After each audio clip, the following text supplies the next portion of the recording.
magpagawa sa overport kaya Bros Frankie, solid, remap. Wala na yung backpipe. Hindi ka nila pwede pauwi na hindi naayos yung motor mo. Kaso magtsatsaga ka lang talaga. Anong oras matapos, dami nagpapagawa. Solid. Dahil kakabalik lang ni boss, ma-promo dahil sir niya, promo.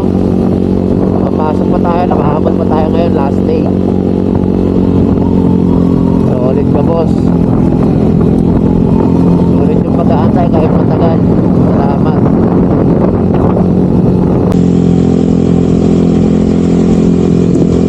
Salamat din sa mga mekaniko ni boss. Pagtigil, pagpasan, pwede na naman kayo. Practice time talaga. Alright, shoutout kay JR Moto. Malupit to. Customer ko pero parang naging matagal ko ng barkada. Solid. Thank you, boss.